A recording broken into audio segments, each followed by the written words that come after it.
masida khoi laiba khoi conflict asida changthok changchin yanadadana leiringagi marak asida khoi peace initiative ki khoi step forward hai tare masi khoi singjamai assembly constituency gi khoi MLA oiriba khoi uja Khemchand ngasi khoi litanda laiba tongan ba relief camp da changliba sisu khoi masida miyamna kari karmaina khalli eduga masida mana changluri basina kari karamba positive impact lakpa yabage aduga mahagna changba horabanina asomgi koki gi maikai dagi su kari karamba positive oiba sign ma lakadage hariba sigi matang da koi khana nei na gudamakta hariba topic ase khoi pukachabani pukachariba topic ase tongan ba panelist agumna saruk yabigani ahan bada ai khoi gi oja Birendra Chabungbam senior journalist khoi oja Birendra bu ngasigi khoi gi stereo taram nokchari ani subda khoi gi oja SUJATA president IMAGI MEIRA oja SUJATA bu taram nokchari ahum subda oja NAHAKAPAM secretary general UCM oja Santa bu taram nokchari thagachari khoi gi matam gi thokpa manipur gi tongan be issue da khana nei na gutang ta pukachaba sigum ba platform asida khoi gi ngasi pukachari ba topic asida isa gi oba warol kayama thambigani habagi wakhalonda isa gi mamal yamlaba matam khara khajiktang kaithokpi duna studio da lengthok pirakpagi damakta hanna notice window gi maiki dagi oja hom bu thagat phongdokchari ngasi pukachari ba topic Khemchand gi Khongchat a breakthrough harba topic asiga mari leina ba han ba wahang si khoi gi oja NAHAKAPAM da lakchagi oja Santa koi masi nakalamarom da yenglaga koi singjamai assembly constituency gi oja Khemchand koi MLA Khemchand lokhalai ba initiative mahaki Khongchat si nakalamarom da yengakanda koi peace initiative haidi koi santi pu ba Khongchat amani haibada su dumak haiman ba thokloidra haina su khalle oja Santa gi mota haidi miyam gi public gi wa khalondana kari karamaina yengba yai kari karmaini uramgani aduga oja Santagi motadi ngasi mahaki Khongchat si dumak masigi kari impact lakpa yabage haibagi matang si oja Santagi moti kari kamain thambini aidi yam sengna haibdo ko yam sengna adum kamoi de haijage ko se activist ki UCM gi kai wanatana manipur se ngasage thabak se lanai oina tawragadi yam mai pakan bako organization oina tawragadi khara fail oigan ba man ma ngasi je adumaina wakhanda ama khak lai ba maramdi matam punamakta akoina haije ko ko myam loi makna hai BJP party gi manung da leiba ngasai gi masamoi gi marakta leiba ngasai gi block ani ahum thoi se ngasai gi kenogi BJP cookie BJP maitei BJP manba BJP cookie ne ngang he khum bangam dawa ama tawba de chatlaga he changungam dawa se prime minister lak matam do koina mang da jo party president ji so sampur chat yaw gadam ni ma yaw dri khagino yes hai gre wari bo ko ani do adu dane ba koina BJP block ani thwe na hai je ko BJP bu side bai wana te moi gi karma hai tare moi na utli ba thabak ku tawba aduna ne ba adana sa gi individual oina di ai na Kerala pera don tongan bamne individual oina MLA mana litan bau chalaga relief camp amada changaga mana magi pukningi warol khara hai tare initiative moina ko pukningi warol khara phongdok bangam ma se yam baba step ne logje ba chi mawang da Dr. Adesam na su somda border pillar number kya nomda kam jong somda ma su chalaga mana yengu lei rabne ko se ada sigumba initiative se individual initiative sing se combine tawragadi aba step oidone ba sida se samna habda akoi maksu adum imanaba marum pangsing nawai akoi frezol kai ka ginger gi kai tawru yam lai ni na akoi judum pau phono le ko sida yengni je kai no aganda party level dagi natraga CSO level dagi boundaries hai moina thatlaga thamiba boundaries lanthoga individual level da community ani ji gi context se regenerate tawbagi formula si akoi tawbangam gadra natranga moidra hableba sigi pochi han bada try tawmi se mamangda anusha wiki le da governor ma le ngai matamda mana peace committee me am semdana intellectual committee adegi professor sing then akoi senior citizen sing me am semdana sigumba peace initiative man semaga mana makha chathana bonara me adu the peace initiative lobi da yawriba halaman me am intellectual sing do moi gi oiba marum mapang sing ngasi honorable Khemchand na thoi sumaina samna da akoi gi Michael Lamjathang hoi akoi me am adegi ngai kokomi gi athobo hoi Jitendra Ningomba then akoi gi yamba lipungi hoi tamo somendro moi matam gi matungina akoina phogdoga akoina lead tawramiba adagi even relief camp gi manung da su Chuchampur Torbung asong gi di Chuchampur Torbung da leiba leiramba mi Chuchampur Torbung da leiba marum mapang singa Chuchampur manung da leiba marum pang singa pau phono su leiram gane ba hoji ko sigi pau phono ba sing se CSO amadi political boundary sina thachal laga thamakanda akhoi changna ba ya bagi room se hatorok pasigi symptom ne ba akhoi gi ima hoine yam kana hona biriba kokomi ne hona riba relief camp da leiram basing mayum da hanjalanji haibda asomna kan gidi akhoi di halake natraga hallage haibe pot se upang tri je si factor amne ba aina sum khan mada ko asongi hade hana se leiram ba indigenous tribes sing se ko moi haning da di oira moi ba haningam gani haibagi symptom amma zo harake ko kaino ay ganda Zalingam mena Facebook page ama adagi cookie media na Facebook page ama moigi Facebook page ani humda ngasi ngarang hanje yamna kanna khoi gi moigi thugai gi ba lei gi daba moigi ngasai gi financial loss ma amje kanna portray to re ba Facebook ta ko si loina interconnected interlink oi banga tani ko mamdi kai no hana akhoina moina hallage hai ganda se samna habda akhoi gi torbung bangla natraga akhoi gi kano se utong loki mamang lei ba maitai kunje sige kano gi pukhau gi makha tawa khunjing sida leiramba mi sing sida piri ba government gi compensation je 1 lakh 2 lakh sumain piri ba every day gi piri ba sing se moi gi di loss to hena chawi adar moi uli do 700 crore 450 crore matakta loss ulaga moi gi media kano da media propaganda ama hoji yam phajan chathai ba sina takpati akhoi changdringai mamang da akhoi gi loss se calculate tau aduga compensate us for our loss hai bane moi hai se ko aduna ngasai gi aina thamningi je kaino hai kanda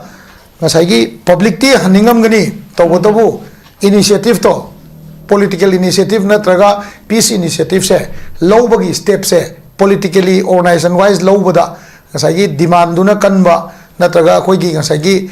khulai pai bane yam leiba natraga government gi protection yam bajana phangdaba aduna maram oya kanda ngasai gi wari sanaba natraga changsalakpa changage haiba ngamdaba gi factor amadi yam chaun leiba aduga loss economy da loss oibase se khoi meitei gi suni Huzur relief camp da chakke na hariba changage ngarang han kano gida waroi ching habra ado da changiba ima event sing imung manung do makoi gi loss to ga moi da government na piri ba compensation ji ga yengna ta ga di loss to na yam thi helang ne ba lai tam gi loss amagi loss yam thi helang even mental sickness akoi da huzig lai ba mental torture akoi da pain da lai mam je si bau da makoi na compensate to bum thue akoi lai ngo da bau da government na compensate to bum thokra hai ba poto huzig even court to bau da notice file to ni ga na mayam khana lei sine ba ko hazigi aina haini di yamna simple words ka ino ha ganda nakan ni maksida common citizen gi oiba voice ama crack to na bona da honorable Khemchand na local eba step sugumba step ka ama khoi mayam da local pangam mi leram ngane ba kaba to mi contractor thikadar handa moi gi even BIPL gi machine me mai tha gi ba se khoi gi MSRDA habra kano manipur kano gi khoi PMGSY gi kano toriba tender toriba organization sina 70 crore gi mathak da moi gi machinery sing mai mangal len hai se si mayam si akhoi gi ngasai gi adagi moi gi zalingem media mayam thadoi mayam se si gi se return tawba ya bagi factor ro calculate torpa matam da tawdaba ya da thabak sing do lengak na torokta bagi torokte hai bagi symptom ne ba ko adugi symptom duni imaoi mayam adagi akokomi mayam ne yam kana law khong tori se ko relief camp da han ge hai ba mi sing se everybody han da ba ya chang ba ya da ba adu to ana kitang thamaganda sakarna tobung bangla gi kamuda desi gi kano ke dolai thabi tam gi makha ta base sigi kangu de yum sana ba paisa release to ba relief camp gi ichin naw sing leba ado yum sana ba paisa release to ba loi ba ichin naw sing do chatlaga yum do sabam du tang yemu ge ba yarak ta di phuna ra paisa masan tam ne ba chima leire ko then masai ge hai ba peace committee ne na form to ri sing do cam effective oina form to peace committee de yobi gi ba so sang ma ama retired IS officer adigi members sing dong asi honorable Khemchand local ismaina natra ko komi local ismaina natra ima oina to ismaina moigi interconnected peace initiative individual initiative ama lobra governor report to gibra hai basi am chaw question ne ba committee ma famna hona da mi me am do ko ga governor gi banglo da ko dana VIP treatment pi dana cha thakmina dana adoi tari fare nang na dugi oiro nang na pangalom dai yauro nang na naga da gi yauro nang na professor ba am dai yauro university gi nang na yauro contractor gi nang na yauro activist oina nang yauro in tawga madu da tingiba paisa result pau adugi peace committee ki members duna initiate to bibang am gibra ba si sigi poche ngasi honorable Khemchand na chalu risida akoi yam straight question ai moide du mangjage bako akoi jumai akoi gi site ju UCM gi kari gi amuko gi mai initiative lawi akoi tawba ya bakha tawi ko ada individual initiative se ki dan lohun ba ma takai badana laiba honorable Khemchand ma MLA oibagi asibau changsalu bangam bai wani ko the individual amo ita de kakat ke the police na thinga kane base ko karu ge the thinga kane maon the particular invitation lak tabra kamai taw chali no kolino ha base si yam chawba question ne ko aduna mana lori ba method se honorable Khemchand na lobi ri ba method se magi changbagi methodology contact ki tawriba formula se si formula se government gi site gi ngasi bau tor tabra BJP की अतोप MLA Singh की side ये लेतबरा आई ने हम तो ना high सिनी सरकार सेमगनी ना high बमतंदा whether the party is in contact with other cookie MLAs or not मोई की colleague ने बको मोई का contact लेबर लेतबरा हाई बपोतु ने बा हम clearly define तो दगा वही से peace pork पाए से मैं pork तो ने बा मसी चंगु उधमा हाई देने को कोई क्रिसमस से लागो दे खनर घूम से को मियो वैसे सोई बकोट पा दूधा हाई देने को सुमाइन तो उधना अतोप MLA ने सु अतोप मरु मपांग सिंदा अखोई नसु इंडिविजुअल नसु खुन थांगनब नसु स्टेप से लोगो मतमदा कीदना लोगो यानबा एनवायरनमेंट सागलकपुदुनेबा पीस प्रोसेस आइजे को अखोई न चक्के आएगा नोमै कापसलकपा थिंजलकपा अदु नतेबको अदुना हान राउंड से आइना हाइजेनिंग जे अफबे इनिशिएटिव ने लौजै मखा ताबा मसिदगी तमगा तमजरगा हाइतारे मखा ताबा इनिशिएटिव मयाम अमा बॉर्डर पेरिफेरी एरिया द लेबा खुन चाइंजांग लानरंबा चाक चानाबा चलंबा मयाम दो रिवाइव तौबा यानबा अदुगुंबा फॉर्मुला अमा रिगेन तौबा चंगी तौना रिगेन तौना होजिक याम डेंजर ओइदोजे 2026 की सोशल मीडिया द याम उरबनी होजिक 2026 ता लाकदबा सेंसस से सिदगी 27 फाउ तौरिदबा सेंसस से सिदगी याम क्लियर कट ओइबा indigenous people की अखोई मैम याना दी सेंसस से तौ यारोइ दोने अदुना अखोई मरु मपांग सिंग पाव फदम फागदोकनारगा आइगी मरक्ता लेबा मितोपना मानी आइगी मरक्ता ड्रग करवा तौइसिना मानी अदगी आई लेबाक से चिंखतपदा रोल लोब ngamदोइसिना अखोई मै कम्युनिटी दगी लीडर से सिनी हाइबे उटपगी ताइ फदबम लैबको अदुना honorable Khemchand लोकल लेबा स्टेप से अफब स्टेप नि मैम सपोर्ट तौबम थोइ तौगिम सुं येंबा याबा अमना कइनो हाय कांदा अतोपा मैम ने लोकलक्तबसिना करिगिनो अदुगा ngसाइगी सेकेंडली कइनो हाय कांदा याम नोय तबमना कइनो हाय कांदा आउटर की ऑनरेबल एमपी से कोई मैम ने फनाम सु हाय रे को फनाम सु हाय रे तो मागी पेट फो एक लाउदे हाय तारे को अदि अखोई की सोरोन बे मखोन बो एक तादे हाय तारे तो मागी साइड की स्टेटमेंट अमदी पब्लिक त डिजर्व तोई ए आइजनिंग जे को ना नोमै कापसलुबा बोम कापसलुबा करी तौरुबा पब्लिक त तौरिबा ऑटोक्रेसी हाय तारे ऑटोक्रेसी हाय बुदी हम बजदरे दे एक्सेस होइबा ट्रीटमेंट हाय तारे को सिगी ट्रीटमेंट सिगी मतंगदा करी मरम की तौरते हाय बसिने को अदुगा honorable MLA na Khemchand na lobby river role to maina ko relief camp gi khana ba chaina ba sauna ba le matam da su thopira ga MLA ma'am jina sumaina ima iben sing punmin na dana imung manung ga punmin na dana fare changja ni na formula ama yeng asi government gi formula do khoi de table to lasi kari to ba khot pra leader ai MLA loi so dum leader ne moi di ko ma'am gi leader ne ba ko akoi CSO gi de khoi ne activism to ga ka num to ki de ne politically moi di adum influential loi lai de ne ba ko aduna government gi side moi na push to ba ya ba formula sing do की तो यामने accurate ओइबा मोंग ना ngasi तौबा ngasi लेरिबा लिंगजेन जे बेली दे सुम लेहनिंग हाय तारे को अदुगा मयाम जे उना लगा कई कई न चलगा खनो बीजेपी के गेस वांगांग बिरु चो हाइब नते बीजेपी ना तौबा यारोय हाइबा पोतो तौरु जो आइदि रिवोल्ट तौ हाइब नते बीजेपी की मतक त को लेरिबा condition दुदा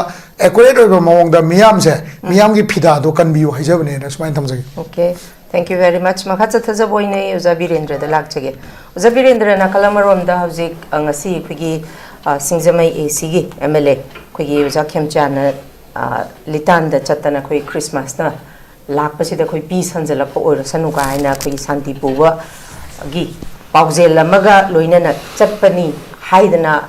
ka miyam kayamana su hainari even khoi za santana su haibiri du mipung khara na di khoi na haijaba tabada हाबदी हजिक फौजे खोगी प्रेसिडेंट रूल सी लेरे पॉपुलर गवर्नमेंट अमा पामे मैमना मसिदा अमुक मियामना बीजेपी मरक्ता दुमक मखोइसि मचोई ताई लिंजेन मानदे यूनाइट ओइदे हाबसि मसु मियामना खंगली मसिदा खोइना दुम सोशल मीडिया दा दुगा तोंगान बा खोगी पाउचे सिंगदा ओजा बिरेंद्र खोइन उगिबसि खोगी स्पीकर ना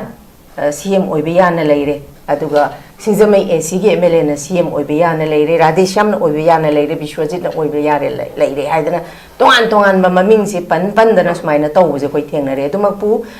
खोइ majority oiragasu leader ama claim tawba ngamda banamaram oirkanda haujuk phabo khoi popular government ama sema ngamdadana leiri adumakpu nakalaromda ngasi hariba akoigi oja Khemchand gi ngasi gi Khongchat si ma ki personal individual oitaragasu amaromda yengba habadi aina changchaliba khongthang sida kadai bo yona kari impact lakpa yage habadu masu yengba oigadra haina ju khalli adumakpu miyam kharana su hek haina bada CM gi phammuna bagi matang da mahaksi aisi sibo ngami habadu miyam da utlakanda mahaksi chief minister si mahangna oiba yana ba oigadra haiba wari su dum habidi tongan ba comment da pi bese uza Birendra dum thengna je si matang da uza Birendra gi moche kari kamain thambini aiga phamina zariba panelist anibusu ikai kumna zari anchor busu thagachari mayam punama pusu khurum zari anchor na su yam phajaba very interesting oiba mayam na su yamna khangninga daba wafam khara thambire ngangna baya basidi aduma ngangna rakani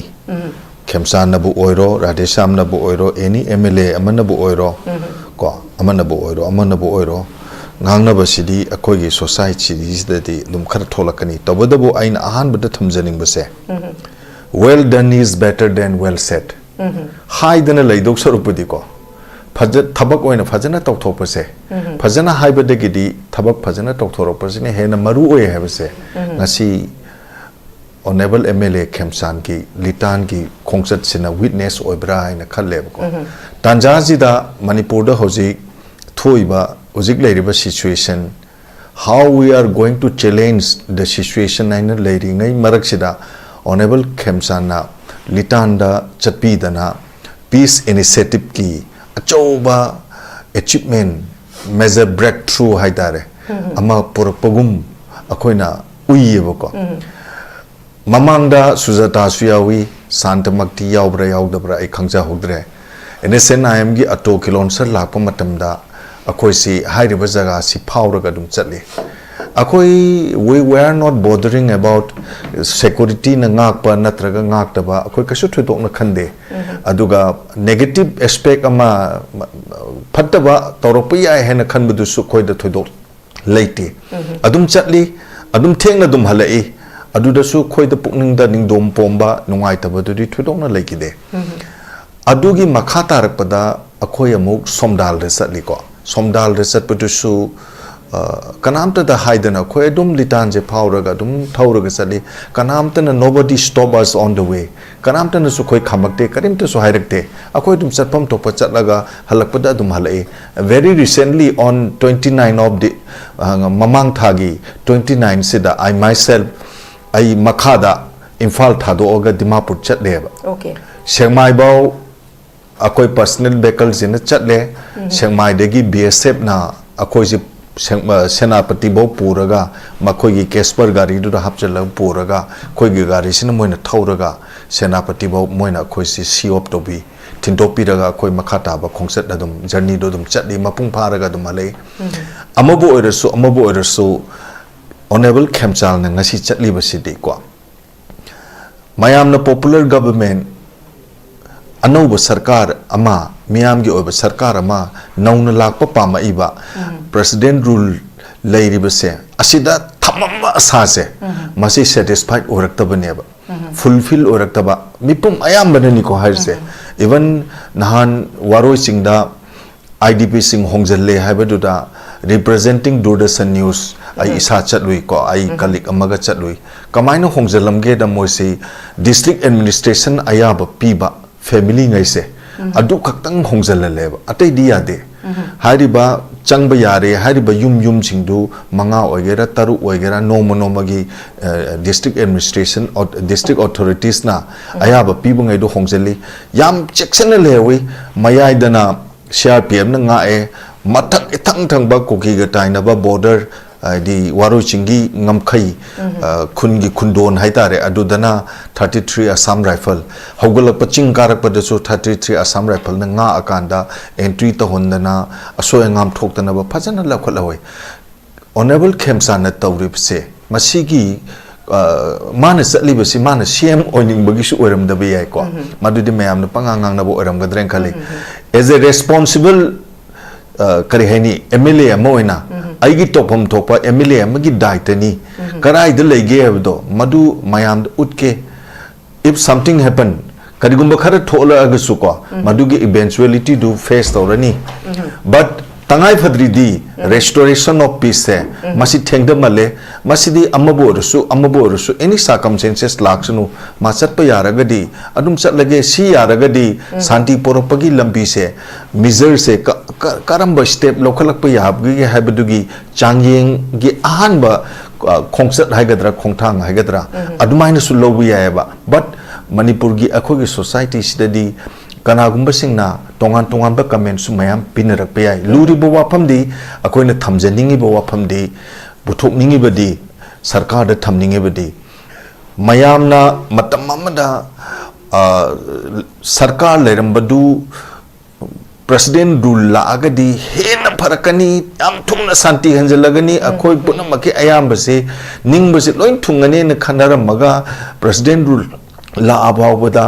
ngasagi asigumba Khemchand lokhalaiba steps se sugumba si sarkar se digi mathi phongta ba haidai adugumba mayam ama leiriba se Khemchand honorable Khemchand tawrai basmaina sarkar na su pakhat piraktana adugumba measure mayam ama lokhatana Khemchand tawbira iba sumaina moisu mangchong na tawrmagadi ko yam thuna khoi se santi se hanjan ba yaba gi phibam am leyaba hoi akoi gi Churachandpur da More da adagi Iko da tongan ba koki gi mafam mayam amada leminaruba irang ji tholakpadagi di leibe yadadana akoi irakta mohalaktana matam khara leiriba marum mapang isininaw khoi gi IDP sing haitare in short moi sing sinadi adagi Manipur gi sheso mayam nadi lawbu kholawam leyaba akoi yum da changhallo akoi khoigi leibhamda akoi khoigi haurophamda mafamdu khoi changjarage khunda leita dana ingna chingna santi oina leizarurage hais akoina lauriba sumaina su kuki kangbuna su laurakpa mandar ka le yes the moment akoina kuki yi site gi su akoi imphal da halage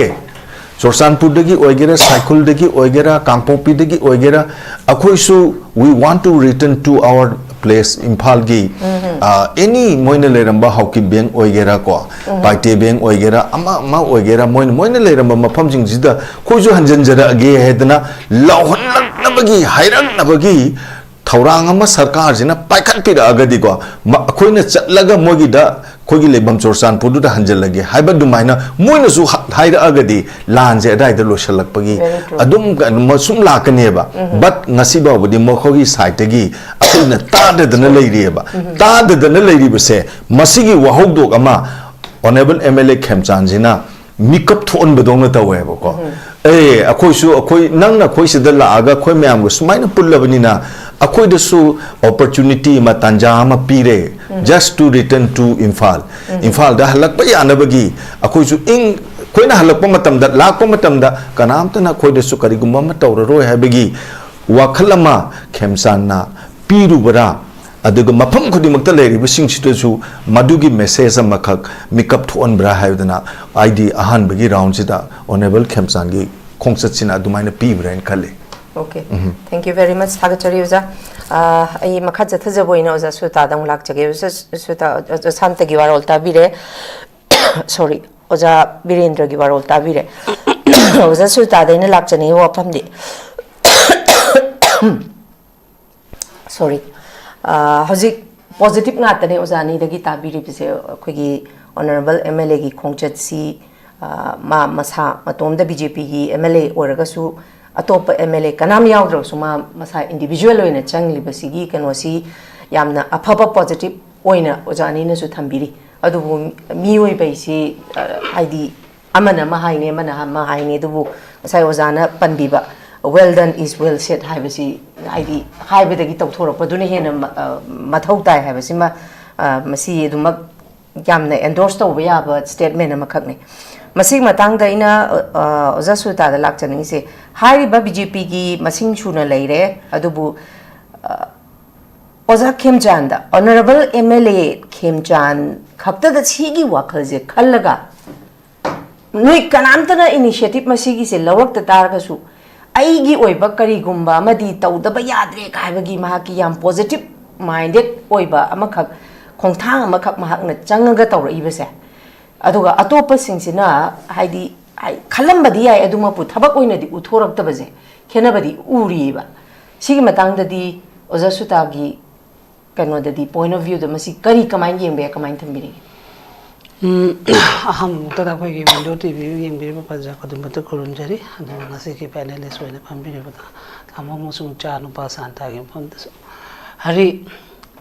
amaram da ai gi ta seng na ha bada ai gi sinja mai kendra ni onever Khemchand se ko adu bu mana ngasi chalu basi gi di tasena phayena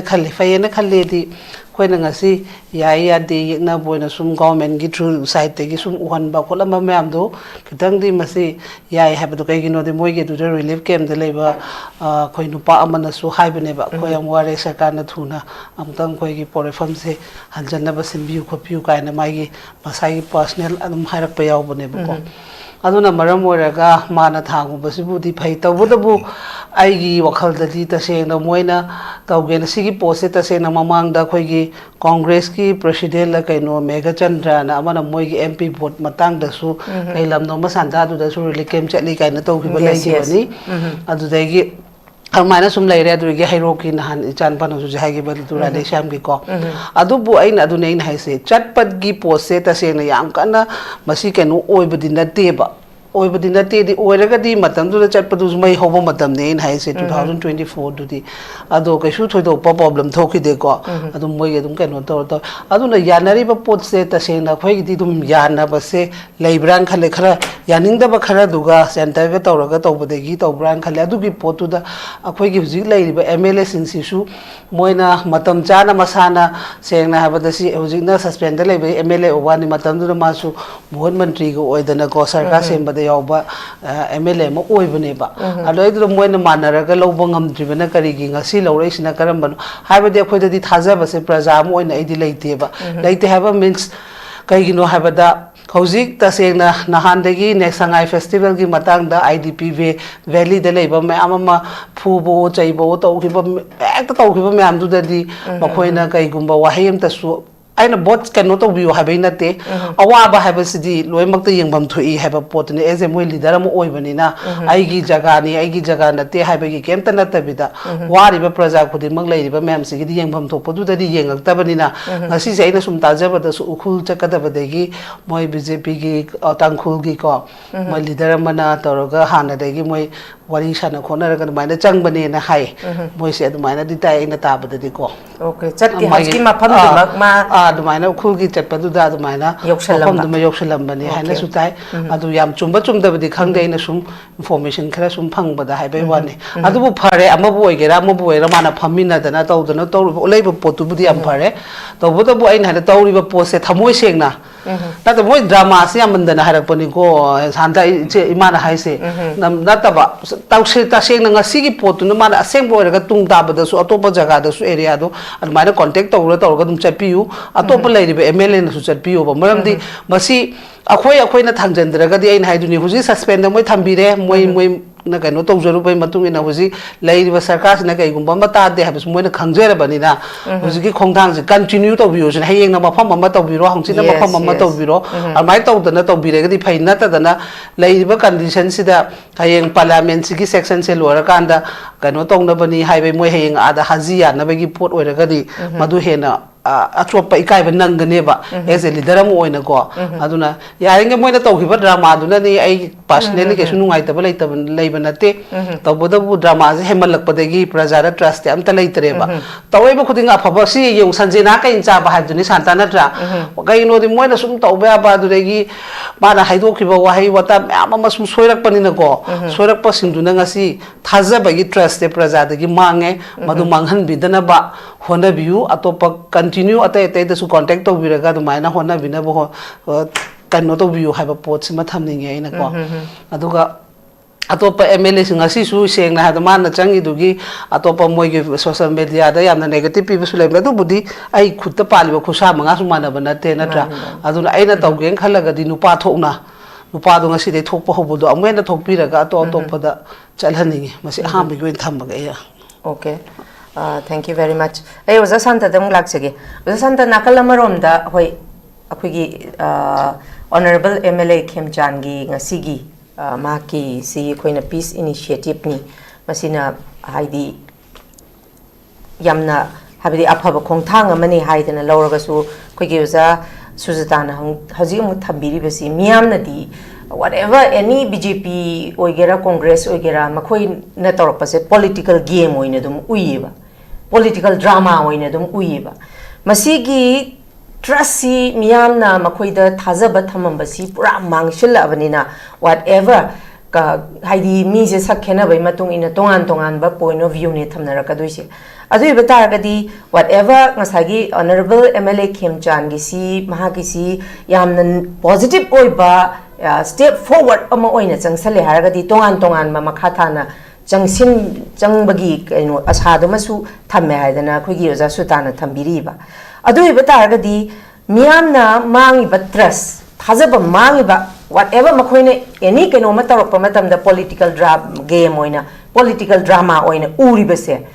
mangra batrasi regain tawhange haiba taragadi oza santa kari tawba mathau tari hauji step ama tawraga su thajabadi mangde adum miyam na pinara isini mahak CM oining bagi ro gaina hainara isine oza santa trust regain tawba taragadi kari kamain tawba tayoja ai wakan de miyam gi thajaba mang da baija miyam se miyam gi thajaba ke mangde akoi laibak thi se kaino homra akoi ye handa ki BJP na majority oi gi se se kwai ni chaw laibak thi ne BJP se prap full majority phang da bi de na mi tramanga ama mo yi wer ma ba tram na mi to pa mo mari na mi to pa balance to ma de ko le nga ki na se ma do ne na tra su ne na ta su ko pa floor test to ge na mi thok na ra ne ai se mo ne thok phok na ai ngam do ne am ni da ha ji moi ma ta se mo ge na khan ma mi ma to lai ta su majority do moi oi ni na hai command na dum noi kam leng ba ya gi roi hai ba ta dum chap pa tham ma ne ba adu ne si politics se akoi na ransi je khoi pa khang mam change ba ko number se majority phangra su khoi da mangje ba le mam di kai no ga se cookie de su ta le mi se moi da tra le mi se kitang marak ta sarak ta kitang balance to rom da ko lengak ti semam ba yaram ne number je le ba khoi da ko lengak sembagi maram ani hum laini kamaina sem miyam gi trust gain to ba hai se lengak sem da de moi trust gain to ngam moi si di political gimmick ne dum ha ka to ni ko hai di mana chalu badu di chalu ba lambi de changu boi tar su ai wa khan da yam pham step ne lawi ngasai gi samna ha da khoi mang sung mai ne khoi na khongsang da chali se halak da khoi ju tupul da da kum da ga dum po chai lei da khoi na politician oi da gi khoi do viral chat ta ba ne ko samna ha da कोटलेन side कोई कुमधर पोचे दम लेबे यावी Tata driver थौरी ma'am से कोटलेन दा गाड़ी आदा बकाना खाम यावी वरी बो को सिक्योरिटी ममांग दा अदुबु पब्लिक ना तो पोत दे मैटर तो दे लीडर ना तो सिदि यामना मैटर ओए को लीडर ना तो से मैटर ओए बनिना अखोइना येंगदोइ से कैनो है गंदा मा मथंदना मा ना तौरी पोत सिदा हायेंग रिएक्शन से कमाई लाई लाइदना को हायेंग कुकी लेंदा मैते ना कुमधर मे गाइना मोई से सो सिंग चे थोलकप्रा अदगी नामुसु पलेन दे नुपा मा होइदि पीस लाइ हारो बे पुधगी दना को अदु पुधरकप्रा सि होसिकि नुपा मा दुसु माजु पुधरकप्रा गवर्नमेंट मोई खुनगि निंग तौदुदा प्रोटेक्शन पीब्रा खुनगि निंग तौदु मोई से सो सिंग दुना कमाइना रिएक्ट तो लई वाइबो को सि फैक्टर याम लाकने बा अदुना ngasagi kaino hai ganda sakarna yengadabsi kaino haibda machang naiba chang thokpa citizen singse makoina peace initiative personal oigera organization da oigera lawrak matamda sakarna masigi protection ama fazana piba ngamam changeba ai hoje dum haijege litan gi hoje gi khundo horen nungdang khun gi ning do kawrani lawene kawgani kawrakanda kari no nang na duda kedobai entertain to rino kedobai angang pamilena so many things ko moi mathakda even social boycott kumba bau torok pe ko tu na torok pe ITLF to be anybody to be natrazu cookie chief association natrazu cookie human right council natrazu anybody na torok ni masa khang da ba organization ama ka tang or jo thola ga ko somna kan gi yang popi range ka hajal ga ta masa song khang da ba kram to ya trazu chme ta thola kan yang ba yang ko noi to thon thola kan ba ado sigumba initiative te akoina samna habda aina chalaga imano matumina unaru kanda akoi rom dadi ngasai gi akoi di ngasai gi अपुन मणिपुर की वाखलों लेजब मीना यामबनीना कोई सोमददी का हेनबगसु हाइनेदेब होय लान मनुंगददी militant सिंगा अखोय वारी सानबा मोयगा यासनना बहोनबा नत्रगा any condition तौबदो अदुदा अखोय लोय react तौनै मैते मोयना नंग कदोय मिलिटेंट उनरिनो कोलिनो रिएक्ट तौनै होय तौबदो हुजिक्ति अखोय की पीस इनिशिएटिव अमा लाकानदी इंडिजिनस पीपल की वाखलोंदा 34 ट्राइब्स का कोई का येलो में दे लेमिनर को से काय भी आते हैं बा कोई वाकलोन लेमिना मधु स्टेप लो मतम दा कनाम तना कैसु हुजुक थोदो कोइसु तौना देब ngasi maksu Imphal Valley manung da mizo ma'am ले हुजे को मणिपुर मपान दगी मिजोराम दगी कोइस दा लाइक तम कोट कॉलेज फनाम दे अंजनरा बने को अंजनरा को सिदा फैमिली वेन लाक तबो आने बा आइना ngasa हाइजे दुने बा फैमिली वेन लाक बगी दी फैक्टर याम क्वीन जंगनी खर क्वीन जंगने मरम दी ngasa gi मधुगी ओइबा फाइनेंशियल लॉस तो कनाना कॉम्पेंसेट तौदेनो हाइबा पोटम लाएबा नेगोशिएशन जे ऑलवेज लोइसलक बगांदा फाइनेंशियल लॉस तो मतंग लाइब्रेरी फैमिली एमा रीजनरेट रिवाइव तौरकना होनर का तोइनेबा दुना मसी खर क्रिटिकल ओइ पोटनेबा दुना सीएसओ मसेन वारी सानबा गवर्नमेंट दगी कॉम्पेंसेट तौबा देन ngसागी पैसा तो फंगत तागा फंगक्त्रबा मतम दनेबा मैतैना थुगाइबा अदे कुकी ने थुगाइबा गायना कोइना पन्नरिजे को सरकार ने कॉम्पेंसेट पन तौरगा प्रोटेक्शन बजना पीरगा चंगन गी बतारगदी सोमने सुमाय सोमने चंगन गी बतारगदी मधुगी इशू दुदी लेरोयबको अदुना आई ngasa हाइजेबदो सरकार ने सेमकपा मतम की पीस कमिटी अदुगी पीस कमिटी दुगी वैलिड ओइबा रिपोर्ट अमा कोबम चंगे पीस कमिटी दे यावरगा फम्मगा लेरगांदा मधुगी ओइबा कहने को था तरा मंगादा गवर्नर ने सेमम पीस कमिटी दो डिसॉल्व तौरे न हुजिबो थोलक्तबा कमिटी अहुमरी लेरी हुजिसुको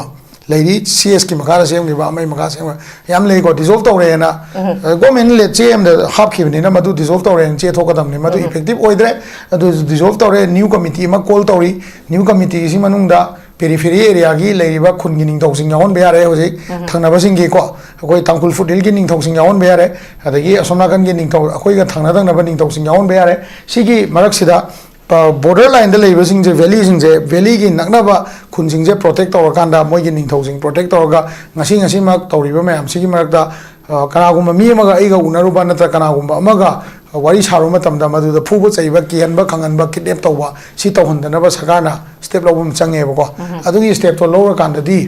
ngसागी पीपल जे हाइदोकपा ngamnarkaनेबा अदुगी पोतो कोइना खंगबा ताय फदन लैयेबको देन सिना तबा अमगा सरकार तो संताई मरक अमतंग थसगे हाइदी ngसाई खोगी ओजा बीरेंद्र न सुपनगिबदा हाबदी अखोगी दी सिदा लैरिबा खोगी मिटेई सिंगजी मागी युम थुगायरगा लैबिजा खोई हंजनजरगे हाइदना बो याम कन्न तौरीबा ngसाई कुकी की नाकंदगी दी मखोई से अखोइजु इम्फाल द लैरिबसे दा हल्लागे हाइदना मखोगी लाउरकपगी सिमा अखोई उदेबा अदो ओजा संतना जो हजिक पनबीबा हजिक लितान द चलुबसिदा मखोगी खुलगी सी होरेन कैनोमा तौरकपा याय हाबगी हाइदी एप्रीहेंशन अमसु ओजा Satna थंबिरिदना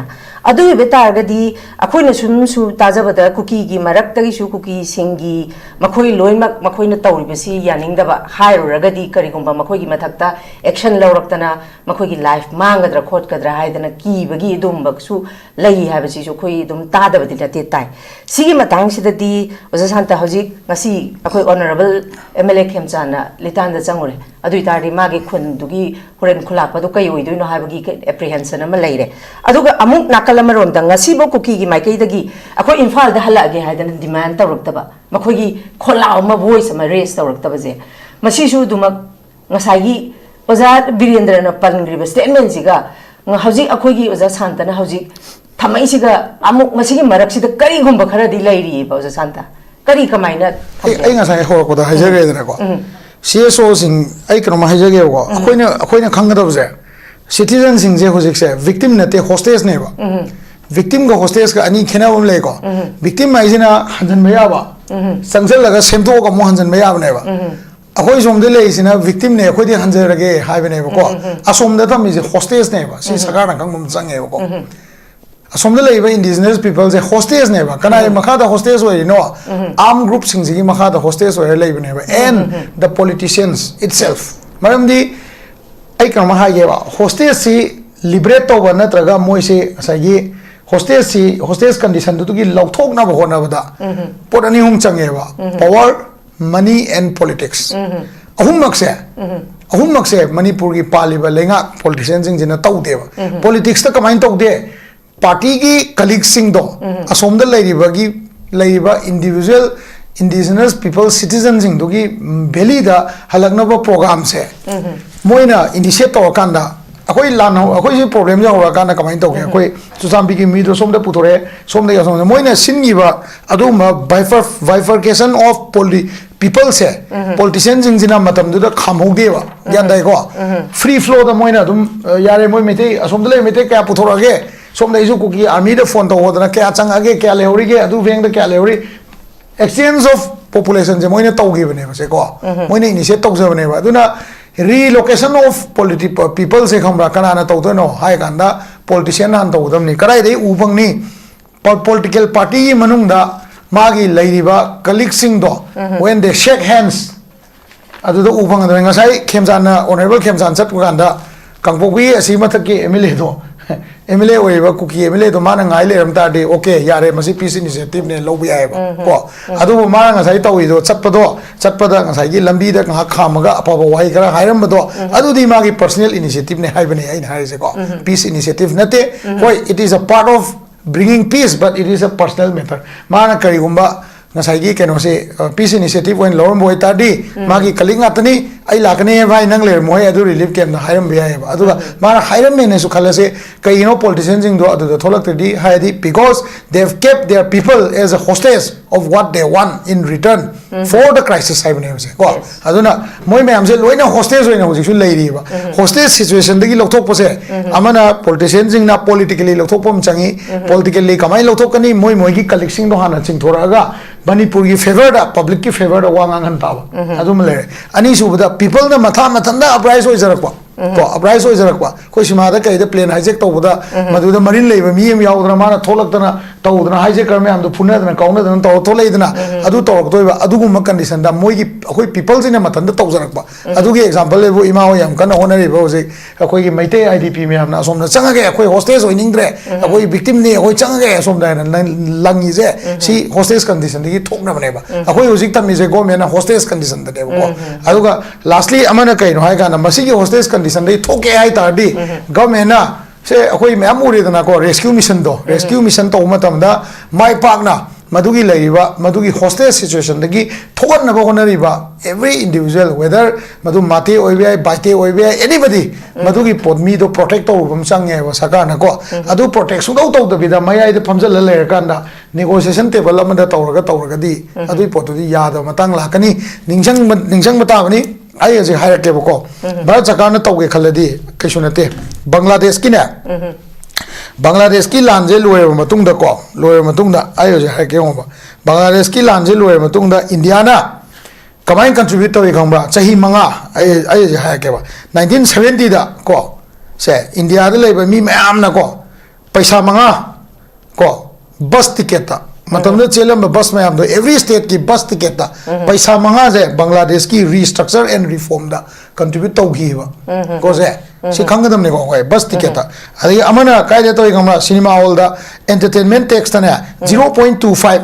extra per ticket hapal lagane Bangladesh ki relief ta okay bringing back Bangladesh to a political normalcy da porok na bahona contribute to ba do ta di India ki citizen khuding makta India citizen khuding magna we as a part of Manipur akoi gi na piriba MP ani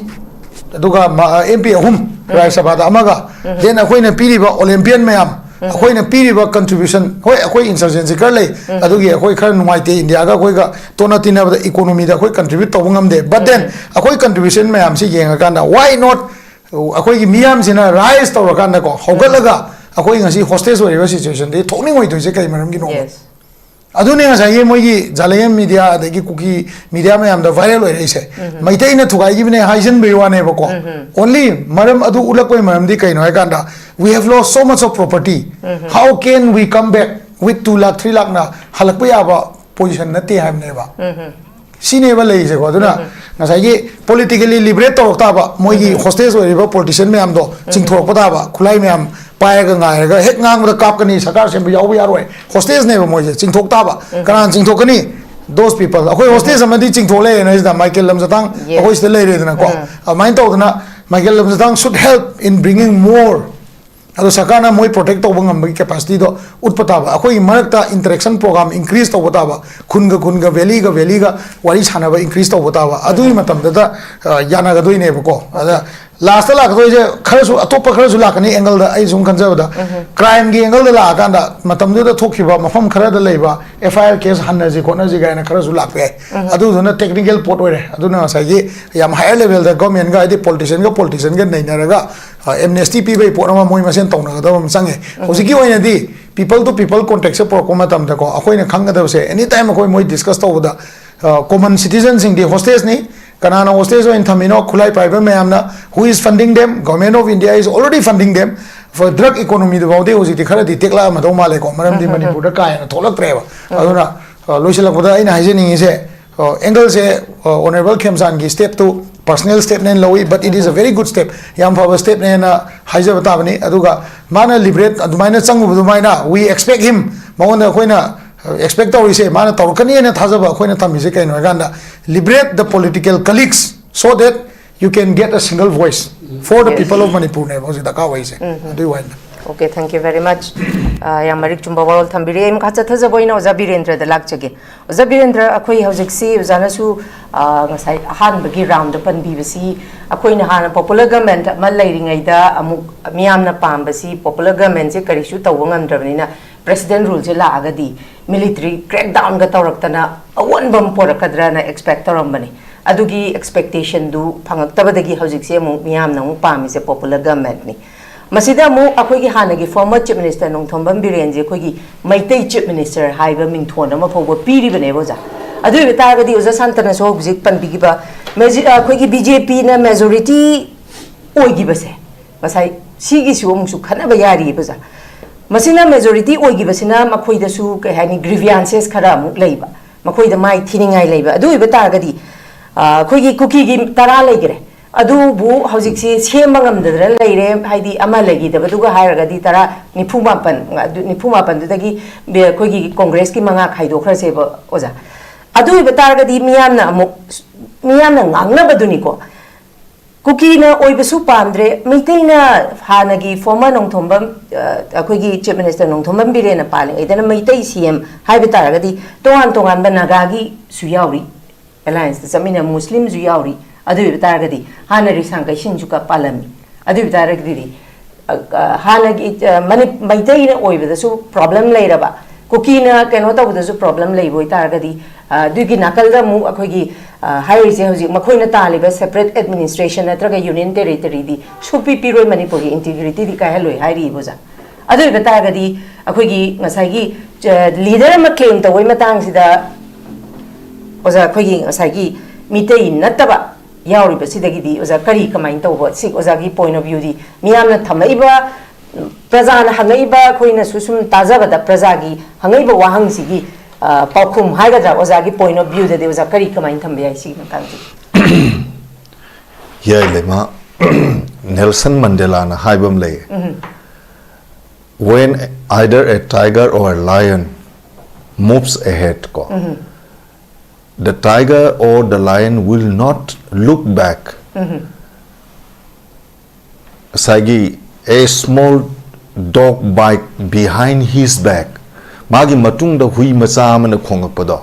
Madu mang da che liba either kai na traga noksa do na hanni yeng oi haiba pot am lay. If me do na positive aspect haibadi man piriba message se atainate. If I associate with negative thinkers, aina the whole world gi prithvi gi mipum khuding maksing se aina warau gane ba. If I associate with the positive thinker, aina aphaba mi ngak to loina ragadi aphaba asam ayama mamayon chonga kane ba. Hoji sam na haise ba ko irang tholakre. Irang tholakhi basi isam na khatnaba oiramagadi haidi politics yaurum dragadi politics size tawum dragadi ngasi gi siung sondaram moyaba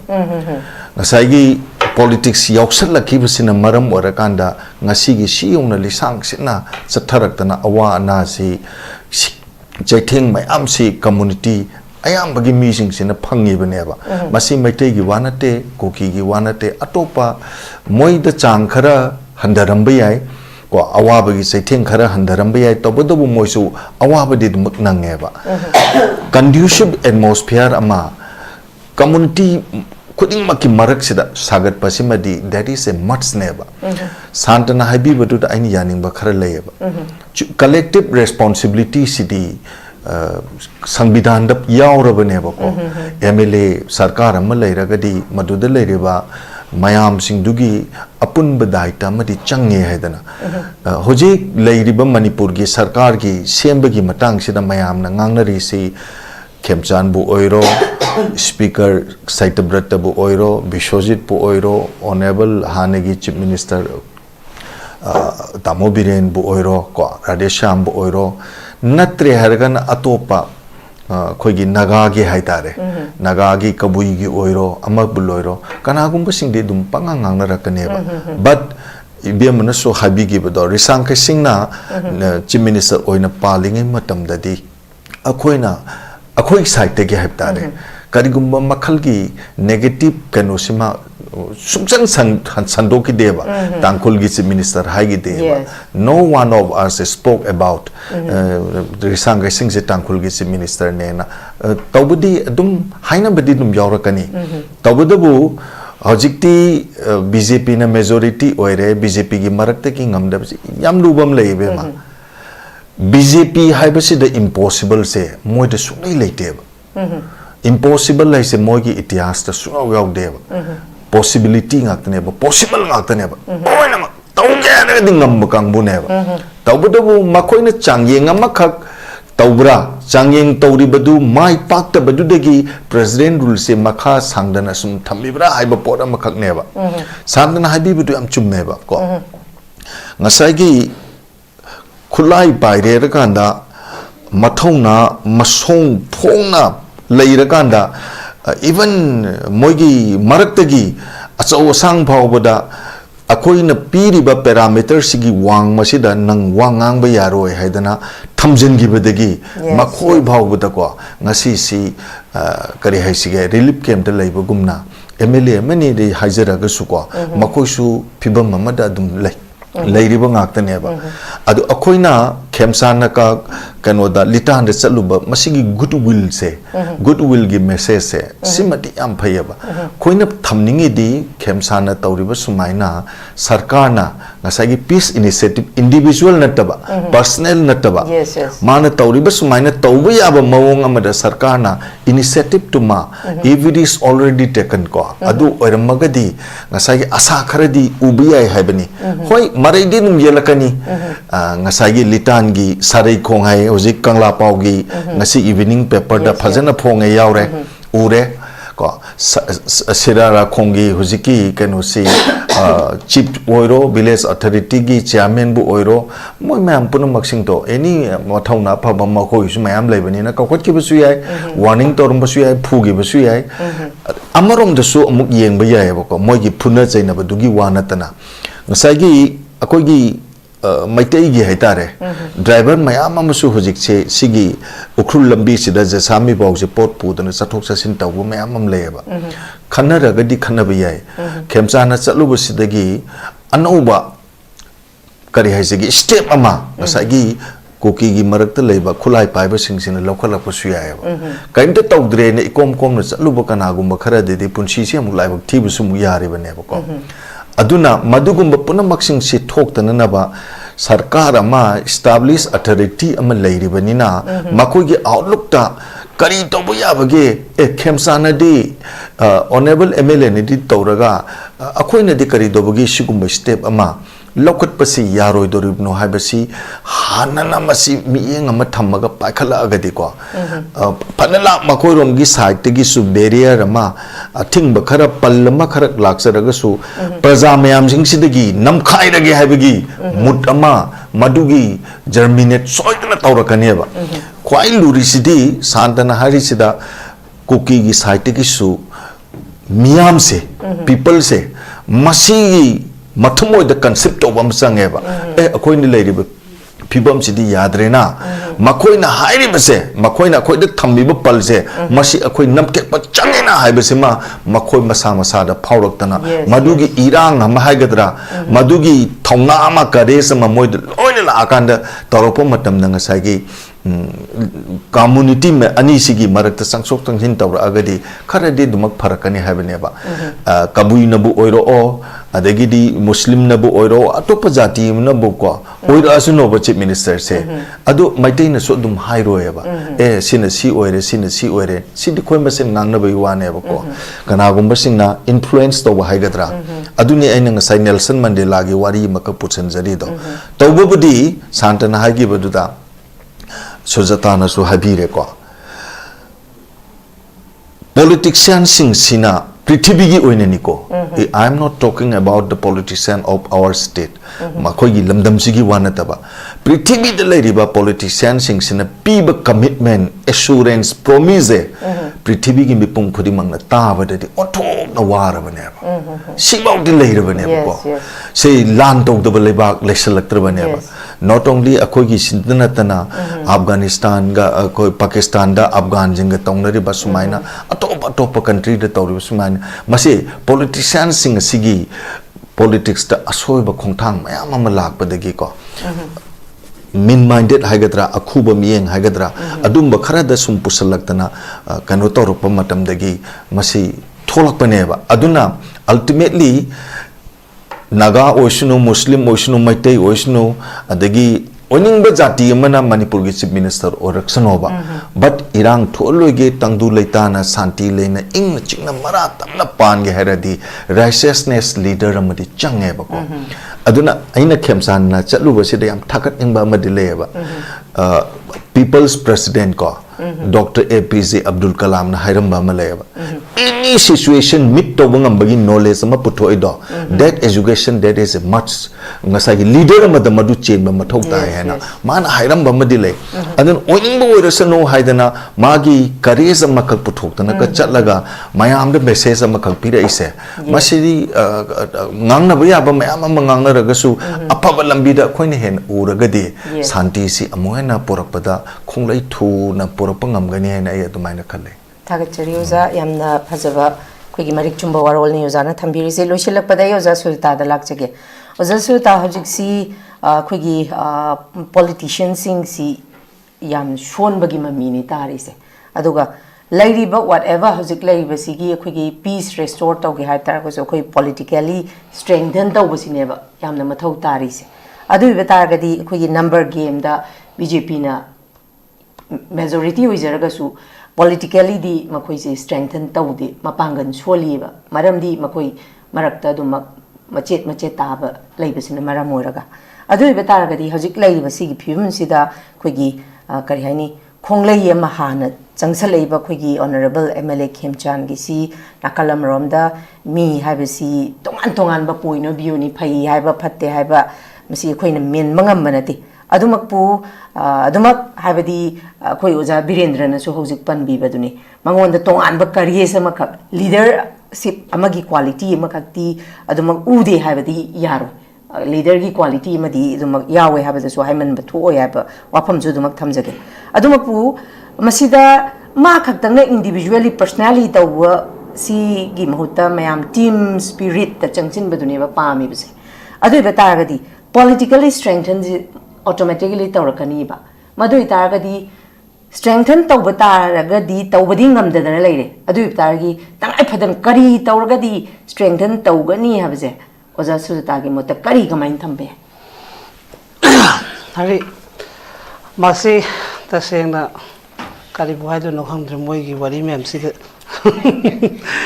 haibong khamdre adune ado लेरिबा मागे कोली खरा दिले रंगनी दना को मागा याना बसु खरा दिले रंगनी मा CM मागी टारगेट तौरिबनी ना अदुकुंबा मैम दुगा होय मानव ngasi फर्स्ट स्टेप पुदि लौरुरे को लौरुरगा सु aduga amu mana phaminadana prajana huji kari la amount positive tikhara la abaneba Khemchand amarom da ma personal chalu boraga su pa thu ya habu su yawrim ni na mai tawbani na mai huji ki colleagues sing du da su tanaminaraga sum tapna di inbam di mathau tare ngasi first maton chalu re next ta heng ahum dang yana su santana tra mari dang mai sum tawraga adugumba ma tawraga changshalaga di adum mase dum leader mani haibada matik chadoi ba aduga ngasai nangna nagagi kenogi haiba poto leader ohen ba haibado ai nam khatang haining isna cabinet haise moi minister trying to ne ba minister trying to sida khoigi CMC khoi meitei oi haibod ne ba adugu government namagi decision kai gumma ma lokpo matam da santa club tuna group tuna loi ne ba aduna maduda khoina la nam ta unabe ade ba kuki gi MLA ado inaga MLA na te ba moi gi khoigi government bada ke minister trying to sida seminar ga moina decision se yana kan du da loimak kano mams government se run tawra inina aduna masigi negative ta sum chana bad na ta bi huji su seng na habada manang na haiba naga no ohen ba yadra habado ohel ka sukai de ba adoi du da moi gi su hapsel ni song gi sam ta trying to da suminar kan da hayeng decision da dum punna lomina ga lore ba aduna ina sacrifice der ka oi haise adu bu leiri ba khoi gi huji ki leiri ba MLA sing se moi masa da chokri se aina tani pham da diya roi habegi khoina na han dai sum ura lakpado aduna maram oiraga ngam da bai wane ba center na fanam na lakha tara kaino toroga su sarkar sembase state ki thodang ni dum haidune biscuit ki responsibility ne na adu huzik su moi adum tawge haraga di maina dum sinaraga tawbe ba hoi MLA tara madu dinga sai bounding tawdana phar khola leire habani na moi no sembi ra kan du da moi su ching thorok pagi posu moi na nuksina ba huzik nuksina ba duni ulido aduna hayeng moi na paira kan du da mu mosu ching thopagi power do dunga makane ba aduga aidi moigi seng na haibada akoi na budi huji se dum admaina khara moi khulai pai ba khara na sum haidana ko adubu aina pamis na huji se pia gi matam ni na akoi gi nahan makta da su ai ama magi wana te ko khoi gi G5 na amana khoi gi keno gi to matam da sangai festival gi to khiba sing gi sengdo kadam ni du to kadam ni haibada sarkar de gi ama di lau thare ba chief secretary na natra armai to dana santa loiba tawgadam ne habanda thabak ama taragadi equality da chapmana ba miyeng da tawgadam ne ba aduna ta da moigi na adugi khoina maigi weak points se sum khallaga khoina leiragadi yaroi duine ba adugi pressure du su leiriba hoji MLA suspended leiba singsina su haiba colleges maina di leire haibadi phammi ba singsi de khoina haidu mito miran chana phaman bani na kaisu haiba dugi khara tawboi wadani kaisu masano oina sima tawge habagi di moidi di tholoi ba governor na su tholoi chief secretary su tholoi ba aduna khoigi leiriba MLA singsina moina su changjalaga khara suggestion piba hoi COSO karika na buding kanna di khoju hona jarasu khwaidagi men mi puwa tabi ke dabdi lai ba duna ta duine ba adagi opposition ni haidana lai ba dusu MLA oina lai ba matam dadi opposition adu dam ta uroi da bani na ko mana ngarang su khoi gi kaino na pamu bobina amasu khai gum loi kau thongna raga tawsi khose haibam su hai gum taw adu main taw budana dum baplap to tinnar minaraga taw bo matam da sona kan degi sindu su lokthor pangam ga ne ba aduga government gi huji pari ba pya gi sarkar sida su moina pressure tawraga di madugi responsibility kali gi noina asongi dana kem haidi ngasi national highway chalan da badudi kemta haina de natra kemta haina de di ya de ne haraga dum chalan de ba aduga kaino khara tawru badugi di amna strict oina huji su dum pha su phagali santa phagali ba ngasi ngarang adu ainu ui khabar da gaida armai tawdana aina haibadi animak ki side te ki both side ta tobiyo haibane ba akoi na prajada problem oiba prajada taklif oiba prajada kaino oiba sindu di both side to godabane ba moi na karamba ground no karamba kano no khangdre moigi na sum thong thengya da bagi type am da sum thamba dune ba khoina sarkar da sauri si su akoi na na biade prajada problem oi ba prajada headache oi ba du di chap mana na to biyo sine ba hoi akoi gi headache oi haidana akoi gi di dum ngasi bok ta chappa ina ngasai thengnai G5 ke du to ru bai ne haidana mari manga am su na ngarang su dum chappe armai ta moigi di chappa yadra haibani da phagat pa yada bra ba armai na to raga di equivalent to minaraga di prajana su hoji phami ba pya su aphaba ne dum hairakane ba nata su uri ba pose sum khena basina adubu akoi gi MLA singse aidi tasena MLA de heta sauninge di ko hoji su moi sacrifice leina driba nahan yengo hairo ki kaino duna mu mai gi ngang ba vision mai gi kaino madam inauguration amada ma ngang de congress te changak ba congress ka tin BJP ka ha wakhang moi mentality am thine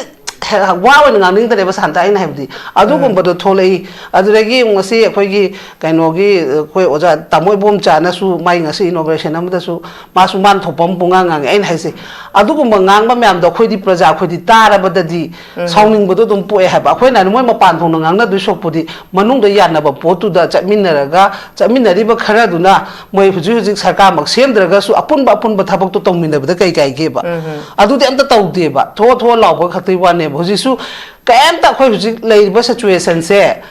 Pura mo the Khemchand Devsi. I had my Khemchand the MLA, any MLA, I'm the Moy Wakalda, IDP, Lauriba, Kongiba, Amado, anyhow, Mapam, Chingu, Tamgiru, let all be said, Moyama the Hapte. I do get Hoy MP in a Sai Santana Haido.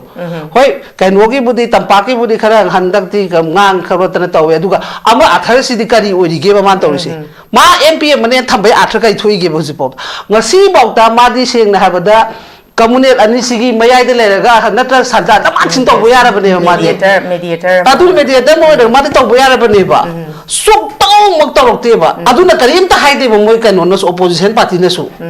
Adu but in Moshula Salatame, Haroga, board can Badu, Akarim cannot boat or Gadishor and Tawlay labor. Tanning the Bayan, the quantity, and Heidi, Adugumba or Ibamam, the leader in the Chakravanga, the neighborhood in Moy Party to Uroktereba, MP, the now home like MLA, the Namoy, young came up a lady, have never. Young came up a must see give a issue, Nasi the Santa claim to be. Yes, Moki and the Dunukari, Hungry, Moy Come might be no. Now, 6 months that claim to without the book of the Jahibo Helama neighbor. See neighbor with the lady was, I don't know, I'm the leader or Bumsing Sigi, Mating, I'm Chada was say. See, Masiam Cano oil, quite a year, but I'm hungry to Cochaba more oil ever Mosu. I don't know, I see a papa, I see I came and saying I have the Khemchand high Bakoy Tamo Khemchand say, I get the money Mamma, Tosulaka, any man, you not kind of neighbor. I don't know, I don't high neighbor. My Sito drama on the weekend, one day, the Sumama over me, Ramninago. Highway Tadu Harau, Gun, the Mana Hana to I don't know, let's say they came Haiti. And I say, I'm a Magiwana Tiba. A papa view of a no sheep, but wait can answer the tongue, but like the Bamtalate in Hefty. Nasi, what if a collie was saying, Nasi, Moy Emile and the Pummy was in the Supon Batar, the Chojam put the poor Menkalo, Chigit and Panta. Have any fruit the poor Menkalo Sigi situations that I'm with Hamuina can get the gap, but I don't know the Changzen view have never. More political, more gameplay, set of with no have never. More Ades and then a fanator or Purgas who win a Sidamana Bamatamda, Kanan Hens and Bungam Duno. Nasi saying Hanta Mamta Benergy say, Dum the Pim Technology never Santa, don't take the draw, West Bengal Matting the draw. Any field than a Matting that is say. Me is young the canoe oe, but I do not quite get the Dugum Baselate, I do not attire Habakan was Sisu Parliament Pamini, my oversight tegi, a community situation than Sigi situation, Maputore have a sema 2024 the car himni, Sahi Para money, Sahi Buhela money, Mangasi about that negotiation, give ports there, not the Tolok table. American was now quite very MPs in the Budi Karach, Jose, the now Jalziban, Adu Adakara, Mabudi Karabuto, Tozeri, and I say. Aduka Mamma Pura, MP, and Nikaki, because of my neighbor, rises Sabata, Lok Sabata, and Pamba, Jamana labor. Adukari was in Ida. I do that Aquina Amatane have a port with Taragadi, and I say, Amma Magita, by 1 day. Manipur Machanga, Tani had the Manipur over problem situation. Say, when a leader when a Pamabanina, Maggie party to cite the Tambiherga. Han Praza say, Masunga Sikara Ibado, High River Mayam do not Hadara, Kanda Masakari, Baniko, Habegi, Minung Siema, Nasi, Moina, Congress boy, get a busy any political party that Oriba Kotimak, when a Gazi, the Chadi say, G do not yaro, Manasonda, Bagi Praza, do not botonambi, the Regadi G do not shoot Luna Toro do never. G do not Mabu Masakangali Sikana, no swan the Wadana, Yamna can win a labor man, in a Kangali have a smash when a Kanbiga them, they do the Magi fast by or Tikana, the pig them, no, I would the Prazasi the pig them, they have a smash Makanga them never. Maheta, MP outer in had a Karapanatiba. Mayam do not have a kanda, ya they have a going a Sikana river, may have a canal cooking a Sudum Tadar and Denis and I say. I do ma'am do not have the solution to Manapur to send the Tobom Tokro. Adu tau di ba aduna masih kumbali dari saya ini hai sumana sum hai pada di mana di warau bago warau ni ngai di thok te ba ini hai jadi se aku ini hai aku ini ngang se tar agar moi saw hai bana te ba situation do khoina ngang se ta e praja akhoina lak ngasi phamiba santana phamiba koi tamona phamiba khoi sidi praja gi uribo on ground on field gi moi gi voice to thangat pai wane ba noi sumai sumai na tawre idp sumai lai habdi moi na adugi positive to on thoga moi na mu sarkar huji paliba governor da bu oiro duregi chief secretary oiro ju le haliba sida natraga da moi manung da tanaraga handak sidi akhoi lomi sacrifice tawna si praja singa suyam na wara banina ado leaders is maina putho se na puthoro ne madoi du da yade na center na utang hai direction of praja khoi mem lai riba kari gi da makta gi state amagi chief minister putho padan na kari gi yade no na akhoi dum voice tok pa yaiba moi gi da maksu santa khoi thok bi ba yaiba taw bu taw gi ara ga di taw da ba mai gi selfish oina ba sida ne ba khoi na ngasi nga ngai ji akhoi kan wasing do loi to khroba huji khanari ba moi mari manga do to khroba mo heng hekta puthoro ba mo dara du degi aw bai nu mai ohen gira mo any person ma mo puthoro ba akhoi dum hai ge ba situation san control to ma boda du kui dire kai no 27 da mo na ngasi situation se control to da 27 da bola ani adu ka ka ning santi wen manipur se laita di madudai du da mu choice ta ga ma mu ohen be ai na matam khara si di mo pinabam thoktro sacrifice like this sacrifice out in Suya Yaroi, Masana media, the Topungang, by one Nan Gahiroki, Nang, do Sumasu, Yam educated Amo Oraga, Yam the Taba the Ko, Yam Nuaiti have a D. Ato pa mana harak pani saying na hado opposition na ka harak pani ka hadi amu moi kan ugi dong do bani hai ngasi moi ran to cha min nari ba po tu da armana ka ngang mo do ngang haning de noi ma sem blame tong no ha benate praja da ngasi oi rei ba nahan icha nu pa mayum da changja ge ha da masam phoi rei do madu gu ma myam do ubi yu ha bani ngasi ba ta mona chang ba da santana di hai ma horen ke do ba adu gu ba situation je thon da ba ngasi nu ngam mo dum chang na su ai mo na gor bo na una ge di dum yai na to santai nai se ngasi huje dum khutak to order thok pe ba sumai to ba du da heng kar ne gumba sigi area sigi leiba relief camp sida cbc mafam sigi chip sida kana gumba any person abo boigera mo boigera masina khut thaba matamda akoi government gi side gi sumaina suit and side order kai da dumana dum thok khaloi re habani da ado akoi gi government si su akoi na sum hire lakpa center gi mi yeng gi makha da dum run to bani na aduna example oina en hana g5 na thokiba pot da g5 support to ba to da bai wan nate madoi du da instruction mana chief secretary na pitharak podo ar mai to da na pitharaga puna makse santi le hen ge di moi makhuti am chaun huji su lei ri ba ado mla sing sina moi gi tobom thopa thodang ma loraba ado tari dum normal si se khoina dum pujar kadam ne ba center na fanam thing sanu ain hai se central force fanam tham sanu ai gi state aina panje gadam ne have a pot da dum akhoina dum hona ba ya ba seng na the central force si the state ki mateng bang hoi hu put president rule tham grabani na 356 alai kramni na kan to khre ko ado 55 te dum state ki mateng pang boina lakhi bane mo di ado akhoi apha ba thabak to boda central force ngai re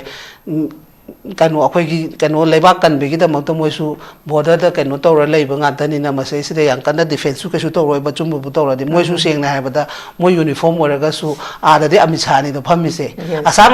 na fa ba da ne ba a da phami du di amicha ne ba amicha na thamoi seng ding ge central force kem to ngam moi ba rajna ne ba da phami do rajna tu na aseng ba power do achum ba do to dring ge force na kem to ngam moi ba santa kham adu na maram oi ra ga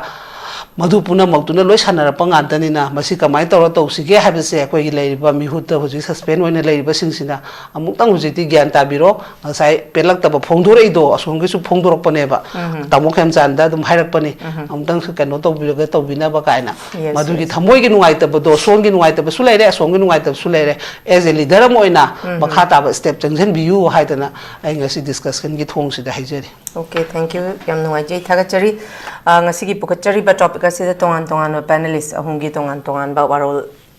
mayam thambigre masigi damakta khoigi Norris window gi maikei dagi oja hum bu thagat pa phongdokchari loisilakpada ngasi gi khoigi Singjamei assembly constituency gi MLA khoigi honorable MLA Khemchand gi ngasi gi magi Khongchat si mak dumak masi yam positive oiba Khongchat ama oiba oirasanu duga makha tabadasu habadi as a leader moina tongan tongan ba constituency gi leibiriba singsu adumak aphaba khongthang dadi adumak haidi matung in basi karisu kaidabra haina khali masina changsaliba khongthang sina masi team oina team spirit amada changaga yam jil oina changminarakanda masita yam thuna akhoi meitei khaktana te wari basi kuki gi su dumak wai makhoi chu changninge ha statement thamba miyam na dumak tari baduni aduna athuba matam da isa gi responsibility as the legislature ama oina constituency magi representative amana lobam thokpa chap chaba responsibilities aduga initiative si longminnaraga athuba matamda peace restore tawrakpa oirasanu haiba warolji thamjabaga loinena ngasi yonedi miyeng tabiro khwai punam gi mafamdagi kainena baya thangnijari till then take care, stay safe and good night.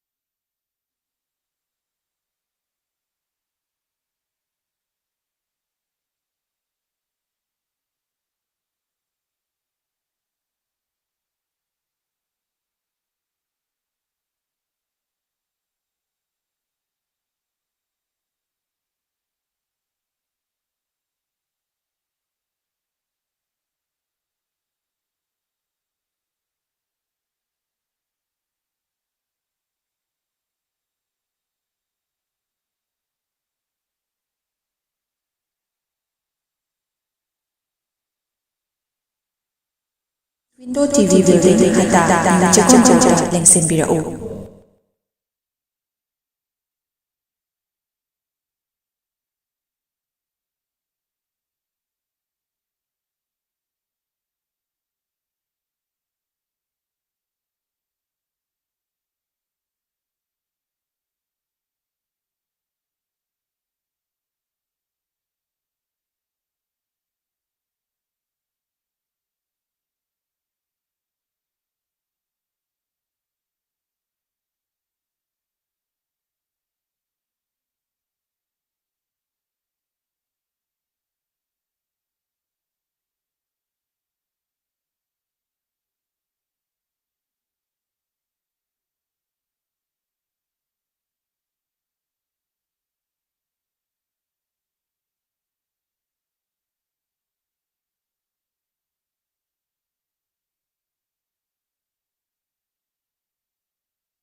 Technician Radiology Assistant MTRA tamnabagidamagta any stream da 50% pangba oigadabani. Mapan subada Medical Assistant amasung tara subada Nursing. Haribasing asi tamnabagidamagta 12 natraga graduate oirabasingna apply toba yagani. Loinana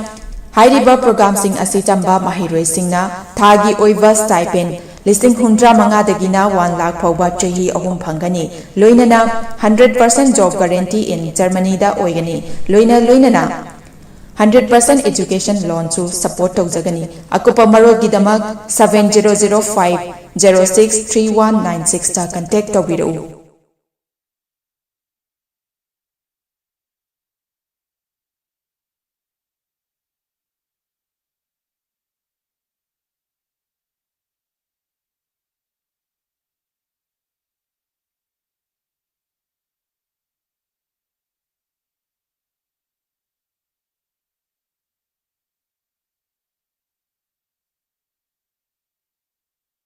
Pediatrics, cardiology, cosmetic surgery amadi specialty makal maka kayada aikogi specialist singna marik chumna thawai hakchang yauna layingjari aduna state wangda mo kari gi chatlugani aikogi manipur da su hogiti awang mathaki healthcare famlabada matam mangan biraganu sel hena tingin biraganu aikogi specialist singdagi malengi apaba thaki layin patak yumpam oiba service lobiyu Babina Hospital where hope meets compassion akupamarol gidamak Babina Hospital Sajiwa Jail Road Khabai Soi Imphal East Lengsin Biraku natraga aikogi phone number 6909390666 ta call tawbiragu